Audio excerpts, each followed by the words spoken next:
Senator Ahmed Makarfi after the harmonization of positions with the House of Representatives.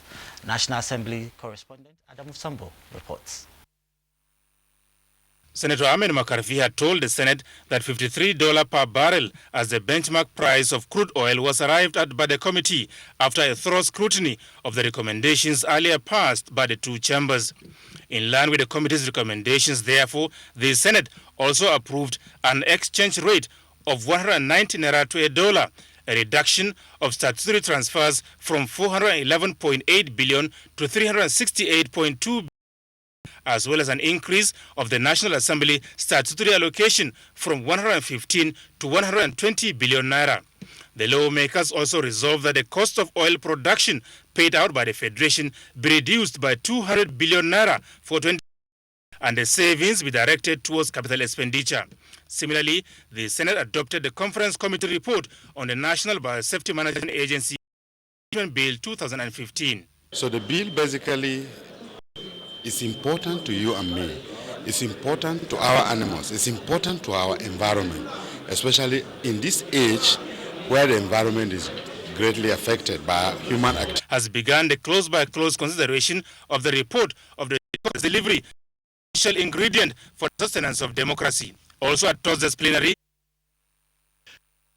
Minister Omobala Johnson announced that the ministry's 2014 budget performance stood at 99%. These include 25 projects embarked by the ministry in the areas of ICT infrastructure development, inclusion of local content, government participation to achieve transparency, efficiency and productivity. The minister says 8 of the projects were completed, while 17 were rolled over into 2015 budget proposal. She says effort is on top gear to streamline posts into optimal performance, but pointed out inadequate funding as a major challenge. We're using the NIPOS infrastructure to be a logistics partner for the e-commerce industry. So all the goods and services that you order online, different online stores, NIPOS is now collaborating with some of the companies in the e-commerce world to actually deliver those parcels on their behalf. So the House Committee on Information and Communication Technology commended the minister for achieving synergy amongst the parastatals under the ministry and encouraged her to engage in public-private partnership to generate more revenue for the ministry.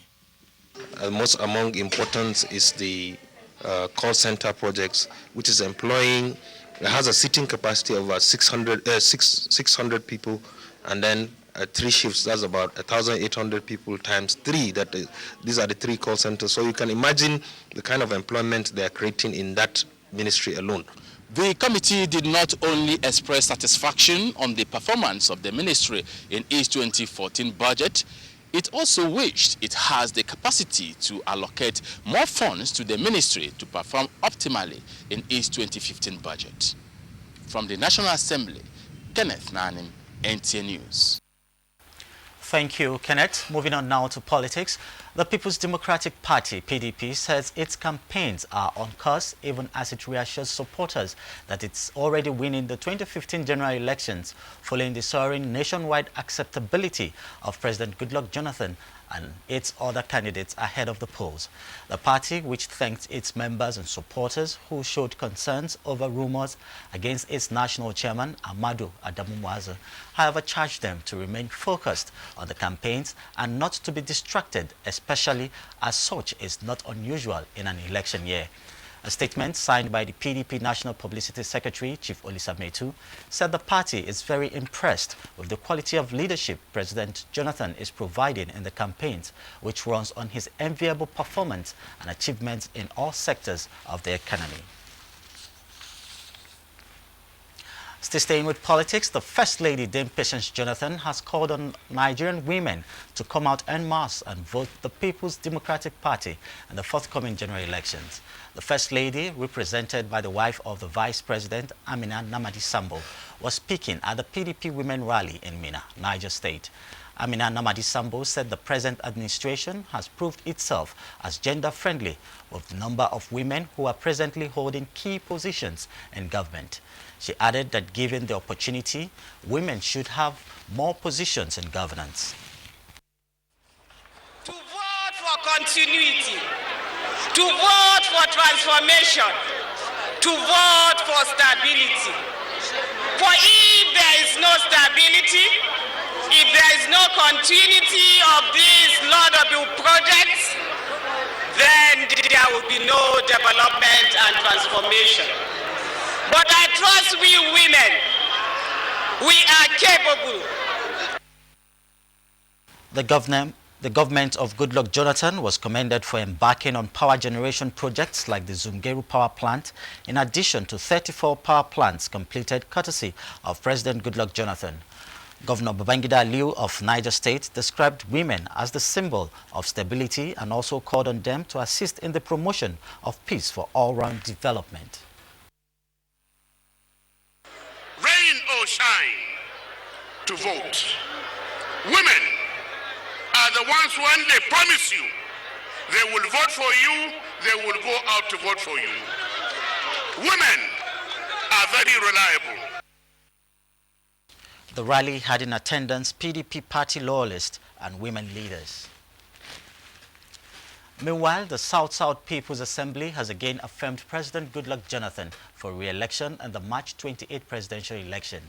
It cites the president's campaign commitment to implement the report of the National Conference and the success of military operations in reclaiming captured territories in the Northeast as some of the reasons. These were part of the communique at the end of the Assembly's expanded National Executive meeting held in Abuja. Correspondent Edino Justice has the details. The 10-point communique read by the former military administrator of Akwa Ibom State, retired Air Commodore Ndangasit Nkanga, among other things, commended the courage of President Jonathan to convene the National Conference, whose recommendations are critical to the national unity. And the critical component of that re-election campaign included the creation of states as part of the restructuring of the skewed political structure to allow equity and fairness. The Assembly commends President Jonathan for the success of military operations in reclaiming territories hitherto occupied by the Boko Haram insurgents in the Northeast.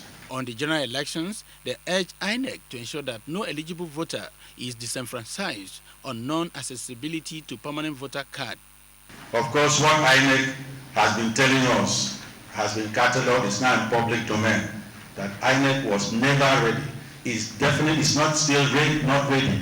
We have advised that he should resign. This is based on the fact that we have found incompetency and dishonesty. This is a job of honor. They therefore enjoin Nigerians to vote massively for the re-election of President Jonathan that only him had shown uncommon statesmanship, visionary leadership, and proven capacity to lead the country to greater heights. Edino Justice, NTA News. Unless the INEC card reader is proven to work at 99.9%, it should not be used in the general elections to avoid disenfranchisement of eligible voters. The Assistant Director, Diaspora Matters, Jonathan Sambo Presidential Campaign Organization, Peter Mose, said this at a media conference in Abuja. Correspondent Gabriel Odu reports. The diaspora support groups, as key stakeholders in Nigeria, said they are committed to national interest. Therefore, the issue of INEC card reader must be addressed. The malfunctioning rate is not acceptable. So we wish that INEC had tested this equipment way before the election and perfect all the abnormalities that the machine has. So if a card reader is made in the US with a certain climate, condition or environment, without considering our own environment. So what are we saying? I was trained in the US, and I know for a fact that before they roll anything out, they will almost 100, I would say 99.9% sure that this thing is going to work and it will work right. Other members of diaspora support groups say they are pleased with the achievements of the present administration so far recorded in health, agriculture, creative industry, infrastructure, and foreign policy, among others. The diaspora support groups also endorsed President Jonathan for re-election, given a show of commitment he has demonstrated in tackling insurgency in the Northeast. From the Goodluck Support Group in Abuja, Gabriel Odu, NTA News. Away from election matters in Nigeria, as the world marks International Women's Day, the International Federation of Women Lawyers in Nigeria, FIDA, has appealed to the leadership of the Senate to pass into law the Violence Against Persons Prohibition (VAPP) bill before the end of the 7th Assembly. This was the focus of a media dialogue organized by FIDA in collaboration with IPAS. Phoebe Kabruk reports. You come home with your child, your daughter crying, she's been badly beaten, your sister violated, you think it's normal? Your sister raped, is something for the kitchen or she asked for it. It's not proper. That captures the struggle and advocacy to protect women's rights and violation championed by FIDA and different women groups spanning over 13 years. Statistics have shown that 3 out of 10 women every hour daily suffer some form of domestic violence, where they suffer a number of discrimination even under statute and common laws. The VAP bill therefore seeks to eliminate or reduce to the barest minimum the occurrence of gender-based violence in the Nigerian society, especially in homes, public places, or even in conflict situations. You know that you beat your wife or you beat someone unnecessarily, beating the person to a pulp, to almost killing that person. The law will come after you. And the way the bill is, if a third party sees it, it can report you to the authority and they will come after you. The successful public hearing of the VAP bill at the Senate recently appears to signal that there is light at the end of the tunnel. FIDA Nigeria notes that their tireless efforts and their noble achievement in this assembly will forever be remembered. The bill is not about men, it's not about women alone, about the both of us asking for equity to be done on issues that affect us. So I'm looking forward to very soon that the Senate would be pushed to pass the law. The bill is important, and that is why it's timely. And that is why I think, in the wisdom of the House of Representatives, passed the bill in 2013. And I hope that the Senate will also pass the bill. The bill, when passed into law, is the only holistic legal framework that will and can address gender-based violence and other obnoxious customary practices prevalent in Nigeria. Phoebe Kabruk, NTA News. This is the news on NTA International from Abuja, Nigeria. A review of the major stories. We told you that the Senate has adopted the Conference Committee report on 2015-2017 expenditure framework and approved $53 per barrel as crude oil benchmark for the 2015 budget. You also heard that Nigeria's First Lady, in a message to the PDP Women Presidential Rally in Minna, Niger State, North Central Nigeria, has enjoined women to vote for the party in all the elections. And ahead in the news, Chinese firm to establish multi-billion-dollar fertilizer plant in Nigeria to boost fertilizer production.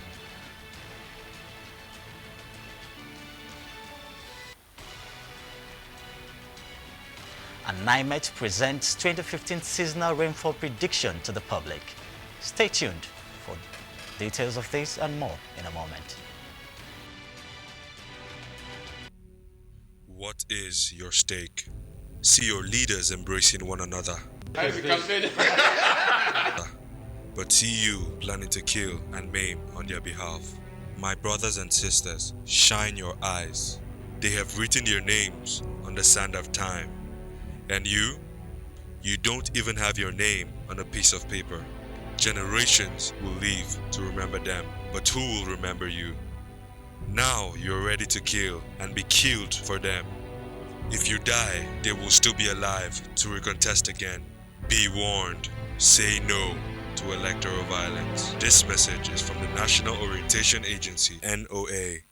In 2012, the Nigerian government reduced the amount of subsidy paid on petroleum products and chose to invest its 41% share of the safe subsidy funds into the Subsidy Reinvestment and Empowerment Program, SURE-P. Today, we'll look at the numbers. Shorpy has achieved 50% decrease in maternal mortality rates and 40% decrease in neonatal mortality rates in Nigeria. Over 8,500 skilled workers have been employed for public works. Over 1,000 mass transit buses have been provided for the public, and 40 Priority 1 roads are undergoing maintenance throughout the country. Shorpy has created 185,000 jobs, placed over 20,000 graduates in the graduate internship program, and trained over 1,000 auto technicians at the National Automotive Council. 1,200 health facilities have been supplied with drugs and medical equipment. 520,000 pregnant women have received care, resulting in over 100,000 deliveries in Shorpy MCH facilities. These are just some of the ways Shorpy is making life better for you and I. Shorpy, delivering service with integrity.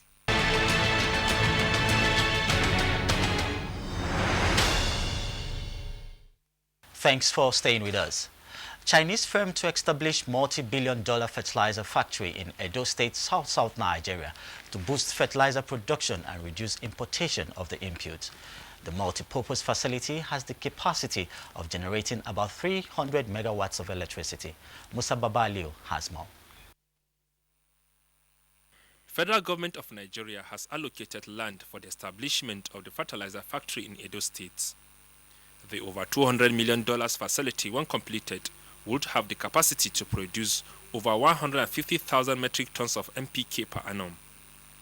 This is expected to reduce fertilizer importation and also boost food production in the area and in the country in general.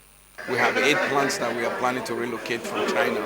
These plants are running, and we are going to be relocating one after the other throughout Africa, of which Nigeria is our first priority. We have the technology, we have the money, we have the equipment, you have the market, you have people, and you have your government support. The Chinese officials met with the Minister of Agriculture and other relevant stakeholders to fast-track the takeoff of the project. We're going to be producing about 300,000 metric tons, and we are going to handle that for Nigeria. And as time goes on, more factories are expected to take off in Africa. Meanwhile, the Minister of Agriculture and Rural Development, Dr. Akinwumi Adesina, has been presented with an award as Minister of the Year in Revenue Generation by the publishers of a news magazine. I'm very fortunate that we have a president who allowed us, who put his political will behind us to succeed in agriculture. So we give a lot of kudos to the president for that. In Abuja, Musa Baba Aliyu, NTA News. The Nigerian Meteorological Agency, NIMET, has completed the installation of the Weather Forecast and Climate Research Center to boost the dissemination of weather information for socio-economic development and safety of lives and property. Correspondent Emmanuel Aimiro reports from the center in Abuja, where the Minister of Aviation, Osita Chidoka, inspected the facilities. In 2012, the Nigerian Meteorological Agency, NIMET, began the implementation of a 5-year strategic development plan to reinforce the information and communication technology infrastructure, automating the process of data collection, transmission, analysis, storage, and weather forecast dissemination. Now, NIMET operates a network of 54 surface weather observing stations across the country, generating over 19,440 data sets each day. The level of automation in NIMET is a standard that all other aviation agencies must look at and must adopt. The new ISO certification we are pursuing now is ISO 17025, and that will enable us to show the world that our instrument calibration laboratory, which we have seen, is world class. A weather measuring system was also carried out with the use of hydrogen balloon for determining weather parameters at different levels of altitude in the atmosphere. In Abuja, Emmanuel Aimiro, NTA News. And still staying with the weather, 2015 will witness a warmer weather than normal, delayed onset of rainfall and early cessation of the rains. These were the highlights of the 2015 seasonal rainfall prediction presented to the public by the Nigerian Meteorological Agency, NIMET. Kemi Fakeye has the details. the NIMET seasonal rainfall prediction shows that from January to April 2015, a normal to moderate harmattan season and warmer than normal in April are expected, while most parts of the south are projected to be warmer than normal during the day and night in March. The northern parts will be colder than normal. The earliest onset of rainfall was March 6. Rainfall will be generally delayed by between 2 to 13 days in many parts of the country. An early cessation of rainfall is predicted for most parts of the northwest, north central, Enugu, Oka, and Ijebu-Ode, while the length of growing season is predicted to range from 98 to 292 days. The information presented in the SRP remains very relevant for planning. It is not only when there is disaster we should plan ahead, and we should use the information to improve productivity, improve efficiency of operations, particularly in those areas that are vulnerable to climate variability. At the public presentation of the 2015 seasonal rainfall prediction, the Minister of Aviation, Osita Shidoka, said NIMET has continued to improve on the quality and quantity of content of prediction by increasing the number of stations and bringing innovations.